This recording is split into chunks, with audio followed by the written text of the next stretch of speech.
सांप की सवारी करने वाले मेंढक की कहानी। सालों पहले वरुण पर्वत के पास एक राज्य बसा हुआ था। उस राज्य में एक बड़ा सा सांप मंदविष भी रहता था।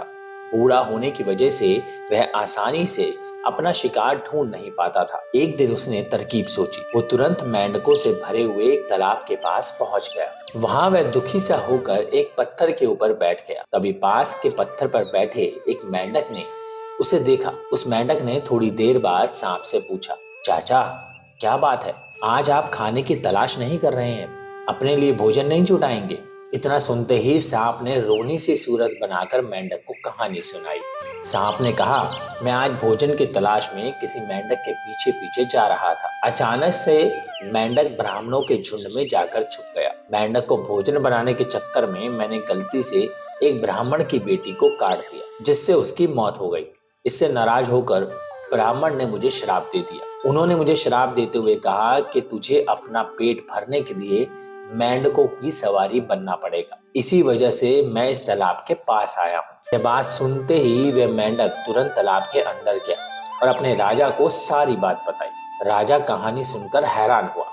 पहले तो उसे बिल्कुल भी यकीन नहीं हुआ, लेकिन कुछ देर सोच विचार करने के बाद मेंढकों का राजा जलपाक तालाब से बाहर निकलकर एकदम कूदते हुए सांप के फन पर जाकर बैठ गया। राजा को ऐसा करते हुए देखकर अन्य मेंढकों ने भी ऐसा ही किया।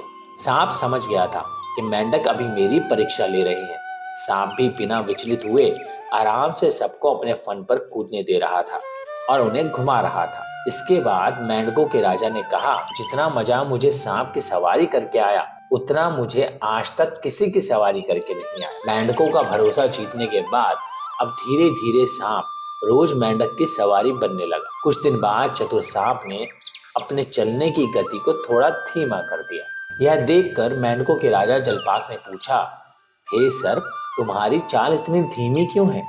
इसके जवाब में सांप ने कहा, एक तो मैं बूढ़ा हूँ और ब्राह्मण के श्राप की वजह से बहुत दिनों से भूखा भी हूँ। इसी वजह से मेरी गति कम हो गई है। इतना सुनते ही राजा ने कहा, तुम छोटे छोटे मेंढक को खा लो। ये सुनकर मन ही मन सांप बहुत प्रसन्न हुआ। उसने कहा, राजन, मुझे ब्राह्मण का श्राप है, मैं मेंढक खा नहीं सकता हूँ, लेकिन अगर आप कहते हैं तो मैं खा लेता हूँ। ऐसा करते करते वह रोज छोटे छोटे मेंढक खाने लगा और वो तंदुरुस्त हो गया। अब सांप को रोज बिना किसी मेहनत के खाना मिल रहा था। सांप काफी प्रसन्न था। मेंढक सांप की चाल अब तक नहीं समझ पाए थे। मेंढक के राजा को भी सांप के इस साजिश की भनक नहीं लगी। होते होते एक दिन सांप ने मेंढक के राजा जलपाक को भी खा लिया और तालाब में रहने वाले सारे मेंढकों के वंश का नाश कर दिया। तो दोस्तों, कैसी लगी आपको ये कहानी? और ये कहानी हमें क्या सिखाती है? ये कहानी हमें ये सीख देती है कि किसी भी शत्रु की बात का जल्दी से भरोसा नहीं करना चाहिए। इससे खुद की और अपने लोगों की हानि होना निश्चित है।